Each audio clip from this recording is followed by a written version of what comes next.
Hello everyone, first మన channel చూస్తుంటే subscribe చేసుకోవడం మర్చిపోవద్దు. వీడియోలోకి వెళ్ళినట్లయితే దీపా కార్తీక్లు గుడికి వెళ్ళి వస్తుంటే దారిలో దక్షిణామూర్తి ఎదురవుతాడు. దక్షిణామూర్తి రోడ్డు క్రాస్ చేసి కార్తీక్ వాళ్ళ దగ్గరికి వస్తుండగా తనకైతే యాక్సిడెంట్ అవుతుంది. వెంటనే కార్తీక్ వాళ్ళు హాస్పిటల్లో అడ్మిట్ చేస్తారు.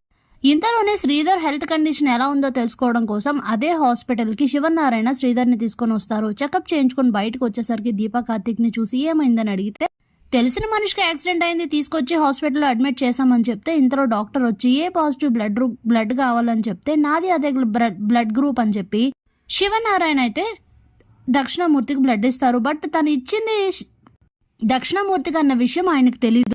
శ్రీధర్కి అయితే ఆ విషయం తెలుసు. ఇక తనని చూడకుండానే దక్షిణామూర్తిని చూడకుండానే శివనారాయణ అయితే ఇంటికి వచ్చేస్తారు. ఇంటికి వచ్చిన శ్రీధర్ వెంటనే కాంచనకి ఈ విషయం అయితే చెప్తాడు. అది విన్న జ్యోత్స్న పారిజాతం చాలా మంచి అవకాశం దొరికింది, దీన్ని బాగా యూజ్ చేసుకోవాలని అయితే డిసైడ్ అవుతారు. ఇంతలోనే దక్షిణామూర్తికి స్పృహ రాగానే వెళ్ళి దీపా కార్తీక్ చూస్తారు. మీకు బ్లడ్ ఇచ్చి కాపాడింది మేం కాదు, శివనారాయణ తాత అని చెప్తే ఎంత పని చేసావు శివనారాయణ, నన్ను రుణగ్రస్తుని చేసావు కదా అనుకొని బాధపడుతూ ఉంటారు. ఇక మీ వాళ్ళు ఎవరున్నారో చెప్పండి, మేము వెళ్ళి పిలుస్తాం వాళ్ళని అని అంటే నా కూతుర్ని తీసుకురండి అని చెప్తారు. అది జరగని పని అని ఆయనకు కూడా తెలుసు కదా.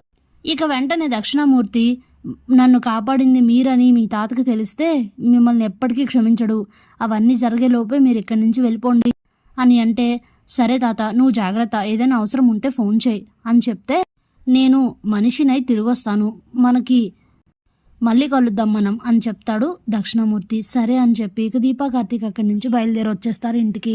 ఇంటికి రాగానే హాల్లోనే రచ్చ చేయడానికి రెడీగా ఉంటారు పారిజాతం జ్యోత్స్న ఇద్దరు.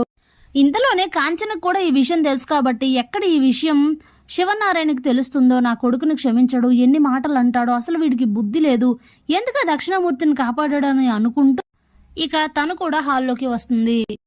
ఇక దీపావళి రాగానే ఏంటి బావా దర్శనం బాగా అయిందా, పూజ చేయించుకున్నారా, హోమం చేయించుకున్నారా, గుడిలోనే ఉండిపోలేకపోయారా, అప్పుడే వచ్చేసారేంటి అని అయితే అడుగుతుంది కావాలనే.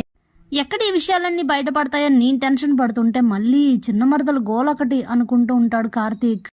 ఇంతలోనే సుమిత్ర, దశరథ్ అలాగే శివనారాయణ కూడా హాల్లోకి అయితే వస్తారు.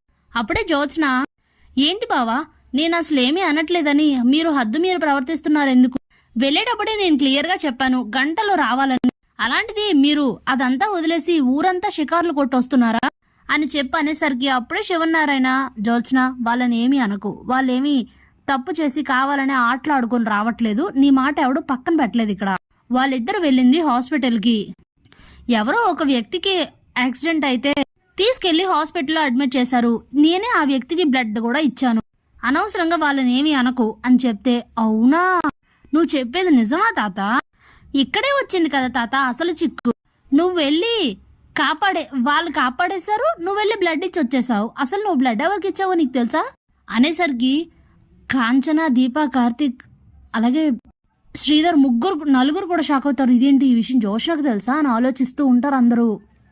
ఏమో తెలీదు, ఎవరో నీకు తెలుసా అని అంటే తెలుసు తాత, అది చెప్పడానికే అందరినీ పిలిచాను, ఆ విషయం తెలిస్తే అసలు ఆ వ్యక్తి ఎవరో తెలిస్తే నువ్వేమంటావో ఎలా రియాక్ట్ అవుతావో కూడా తెలీదు, అంత గొప్ప వ్యక్తి ఆయన అని అయితే అంటుంది జ్యోత్స్న. అప్పుడే కార్తీక్ అయితే అసలు విషయం అర్థమైపోతుంది, జ్యోత్స్నకు అసలు విషయం తెలిసిపోయింది, ఎలా తెలిసిందనే తర్వాత ముందు తను ఆపకపోతే చాలా పెద్ద గొడవ అయిపోతుందని అయితే అనుకుని వెంటనే కార్తీక్ మొబైల్ తీసి నువ్వు గనక దక్షిణామూర్తి విషయం తాతకు చెప్తే నేను ఇప్పుడే ఉన్న బలంగా నీ జన్మ రహస్యాన్ని తాతకు చెప్తాను, ఇందులో ఎలాంటి మార్పు లేదు జ్యోత్స్న, తర్వాత నీ ఇష్టం అని అయితే మెసేజ్ పెడతాడు. వెంటనే జ్యోత్స్న అయితే ఆ మెసేజ్ చదివి షాక్ అయిపోతుంది, ఇదేంటి బావ ఇలాంటి షాక్ ఇచ్చాడు నాకు అనుకుని ఆలోచిస్తూ ఉండిపోతుంది. ఇంతలోనే సుమిత్ర ఏంటి మాట్లాడవు, ఇప్పటి వరకు అరిచావు, ఎవరో చెప్పు, మామయ్య గారు బ్లడ్ ఇచ్చింది ఎవరికి, కార్తీక్ వాళ్ళు కాపాడింది ఎవరిని, ఆ వ్యక్తి ఎవరో తెలిస్తే ఇలా అయిపోతావు అలా అయిపోతావు అని అన్నావు, ఎవరో చెప్పు జ్యోత్స్న అని అయితే అంటుంది సుమిత్ర. ఇంకేం చెప్తుంది, షాక్లో ఉండిపోయింది చిన్న మరదలు అనుకుంటూ ఉంటాడు కార్తీక్. అప్పుడే ఈ విషయం చెప్పడం ఇప్పుడు కరెక్ట్ కాదు, నేను చెప్పానంటే నాకే సమస్యలు వస్తాయి, అనవసరంగా లేని సమస్య కొని తెచ్చుకోవడం ఎందుకని చెప్పి జ్యోత్స్న అదే మమ్మీ బావ వాళ్ళ ఫ్రెండ్ అంట, చిన్నప్పటి నుంచి ఇద్దరు కలిసి చదువుకున్నారంట అని అంటే ఓహో మరి నువ్విలా అలా అని చెప్పి చాలా కోపడిపోతావనేదో అన్నట్టున్నావు అని అంటే ఆహాహా అలా కాదమ్మా, కోపడ్డం కాదు. చిన్నప్పటి నుంచి కలిసి చదువుకొని కలిసి పెరిగిన ఫ్రెండ్ని కాపాడినందుకు బావని తాత మెచ్చుకుంటారు అంటున్నాను అని చెప్తే ఇక అప్పుడే కార్తీక్, అయినా అసలు విషయం ఇంకోటి ఉంది. నేను లేటుగా మేము వస్తామని, ఇలా జరిగిందని నేను ఆల్రెడీ చిన్న మరదలకు ఫోన్ చేసి చెప్పాను. తను కావాలనే మమ్మల్ని ప్రశ్నించి అందరి ముందు దోషులుగా నిలబెట్టాలని చూస్తుంది అని అయితే అంటాడు. అప్పుడే ఇక సుమిత్రకైతే కోపం వస్తుంది. నువ్వు మారవా, ఇంకా ఎన్నిసార్లు చెప్పినా అర్థం కాదా? అయినా కార్తీక్ నీకు చెప్పే చేసినప్పుడు ఎందుకు అనవసరంగా అందరి ముందు ఇలా దోషులుగా నిల్చోబెట్టి క్వశ్చన్ చేస్తావు?